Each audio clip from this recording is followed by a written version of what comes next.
Florante, paano ba nagsimula ang storya mo? Sa siyudad ng Albania ako'y nakatira. Ang aking ama ay si Duque Biseo na tagapayo ni Haring Linceo. At ang aking ina na si Prinsesa Floresca. Baitan ng aking amay, isang ehemplong maganda. Walang kasing galing pagturo, mamuno at mag-alaga. Ang aking kamusmus ay walang mahalagang nangyari. Ngunit panganib laging nag-aabang. Nanalig mo ako! Nanalig mo ako! Tulungan mo ako! Bakit ka talagang Prinsesa Floresca? Pero ikaw gusto kong mahalagay ka, Florante. Pangasay mo na kayo!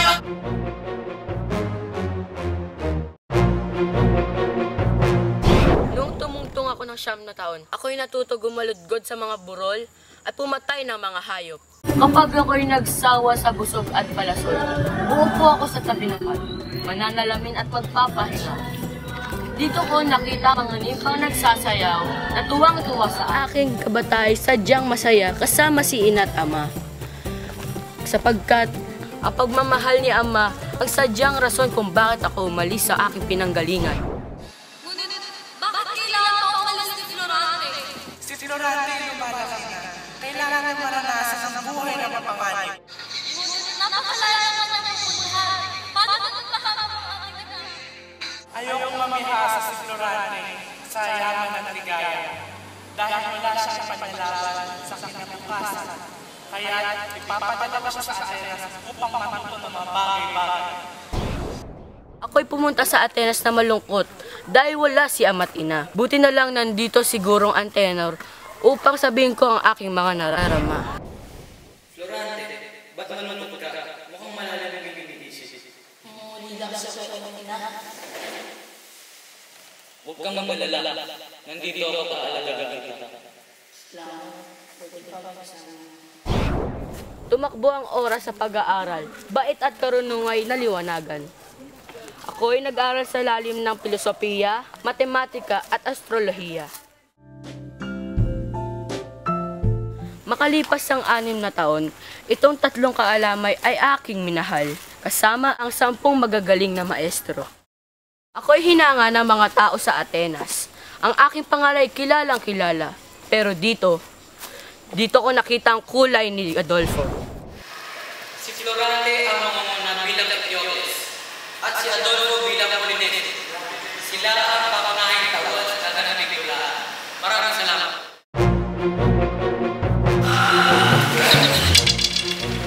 Teka, hindi naman kasama to ah! Ikaw na yan, Adolfo! Huwag kang makialam dito! Isang taong nakalipas, nakatanggap ako ng sulat sa aking amay liyag. Prinsipe Florante! Prinsipe Florante! May sulat ka galing sa iyong ama. Higit 1 taon na rin ang nakalipas na hindi nagpadala sa ama ng sulat. Hindi ito maaari! Ina!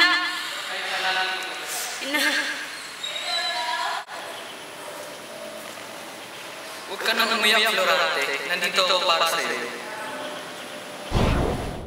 2 buwan akong nagtiis sa lumbay at sakit na aking nadarama. Ikalawang sulat ang dumating at 10 sasakyan na sumundo sa akin. Paalam na, ako'y aalis na. Paalam, Florante. Mag-ingat ka sa pag-igat ni Conyador. At tumayo kami nandara. Sumama ka sa Alban. Kami ayos na po. Mag-ingat kayo. Ako'y nagmadali puntahan ng aking mga magulang. Umalik agad kay ama at nadurog ang aking puso nang nakita ko si ina. Pagkatapos ng dusa, may dumating na liham sa akin na humihingi ng tulong ang Reynang Katona. Na nagsasabi na ang ikalawang prinsipe sa Persia ay kinikalabutan ng mga mandirigma. Bihira naman ang totoong kwento dahil sa bawat pagpasa nito ay nababago ito. Madalas na gumagawa ng tapang ang takot ng kaya.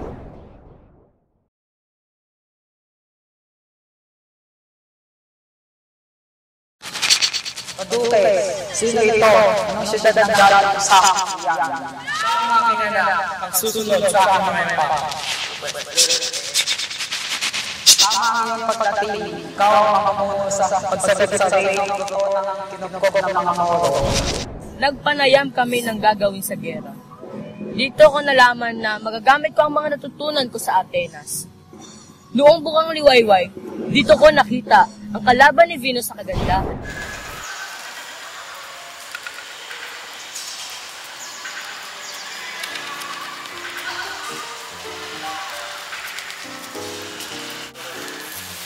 Magandang umaga, prinsesa. Alam mo ba, kanina pa kita napapansin. Salamat sa pagpuloy. Lagi ka pala nakakanta ng iyong ama. Laura ang kanyang pangalan at anak siya ni Haring Vinceo. Nang nakausap ko si Laura, gulo sa puso ang aking nadama. Piging ng 3 araw ang binigay ni Haring Masaya, ngunit di ko naman siya nakausap. Buti na lang, pinalad ako na makausap ko siya bago maggera. Tinipon ko lahat ng lakas ko upang masabi ko ang aking nadarama. Prinsesa Laura, iniibig ka. Nang nakarating sa Kutay, nagsimula ang digmaan upang mailigtas ang Crotone. Ito lang sa iyong mga pinagsasabi.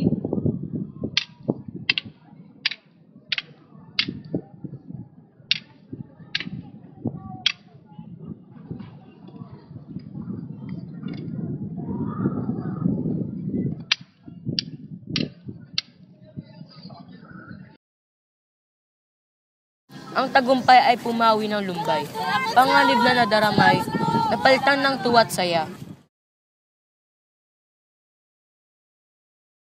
Isang babae na sa panganib, hindi kaya si Laura iniibig?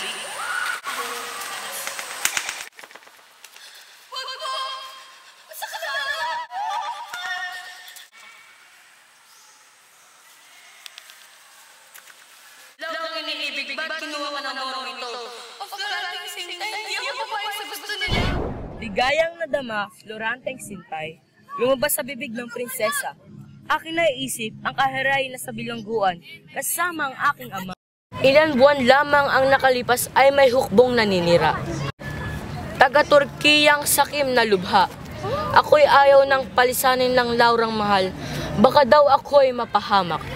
Habang nasa gera, ako'y nakatanggap ng liham mula sa aking ama. Ako'y uuwi ng Albania, kaya't ang hukbo'y pinagkatiwala ko kay Menandro. Ikinulong ako ng 18 araw, gabi ng igapos sa gubat, upang dito na mamatay. Ako'y nagising sa kandungan mo. Ito ang buhay kong kay sakit, kaliluhan at pighati. Diyan nakakalungkot ang kwento mo, kaya ako naman ang magkukwento. Ako si Aladdin na mula sa Persia.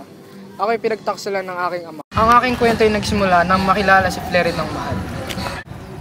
Ako'y sumasama sa digmaan, ngunit ako'y hindi nahihirapan dahil sa aking inspirasyon na si Fleridang kay ganda. Dahil dito, at dahil sa kagandahan ni Flerida, naakit niya ang aking ama ng lubusan. At dito nagsimula ang aking paghihirap. Ako'y paparusahan sa ulay pupugutan. Ngunit bago sa araw na tinakda, may nangyaring hindi ka kanais-nais. Ako'y lumisan sa kahariang Persia, dala ang sakit. Anong aking naririnig? Mga nagsasalitang boses. Tara, tungulin natin upang malaman natin kung ano ito. Salamat nga pala sa pagligtas mo kanina. Ngunit, sino ka nga pala? Anong ginagawa mo dito sa panganib na lugar na to? Ako nga pala si Flerida ng Persia at ako'y napadpad sa ganitong istorya. Nung malaman kong mapupugutan ang sintang nasa kulungan, nagmakaawa ako sa sultang Sukaban. Hindi nang makawalan ng sintang nasa kulungan. Kahit ano pa mga ipagawa mo ba?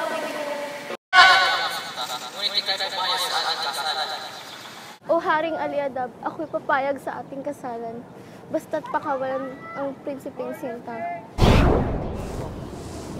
Hindi ko mahayaang makita ang sinta ko'y mapahamak, kaya't pumayag ako sa aming kasalan. Ako'y nagbalak lumisan ng Persya, nagbihis gererot at lumabas ng bintana, dala ang aking pag-asang makikita pa ang minamahal. Para nakikilala ko ang boses na yun.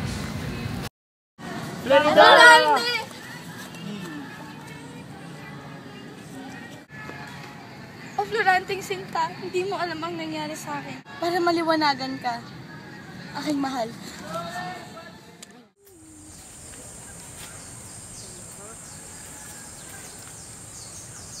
Di katagalan nung kayo umalis. Isang gulong dumayo sa Reno. Ang may kagawan nito, ang Conde Adolfo. Aking amay pinatalsi. Siya ang pumalit. Sa aking nais maghiganti. Aking pinalimutan, suklam at bigat. Nung ito'y aking nalaman, ako'y lubhang nalungkot. Ngunit, dumating si Menandro, kinubkob ang hukbong Reno.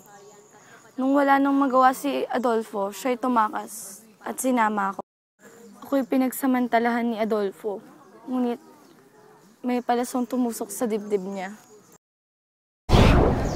Adolfo, nasakit ka! Tama na!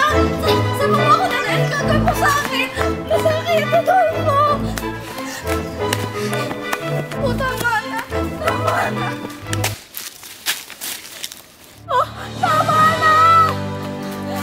Tama na! Oh.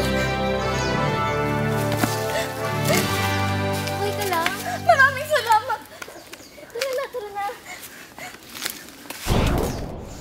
Noong aking narinig ang boses ng binibini, hirap at sakit ang dama sa akin. Ito'y aking di natiis, at ako'y di nagdalawang isip na kumuha ng palaso at itinama sa dibdib ng lalaking nananakit. Duque Florante! Prinsesa Laura! Menandra! Kayo'y bumalik na at mag-adi na sa Reno. Ngunit ito nga pala ang mga nagligtas sa amin, si Flerida at si Aladdin. Pinagagala ko kayo makita. Matapos nito, nagpabinyag si Flerida at Aladdin bilang mga Kristiyano. Sila Florante at Laura at Flerida at Aladdin ay sabay nagpakasal. At dito nagtatapos ang kwento ng Florante at Laura.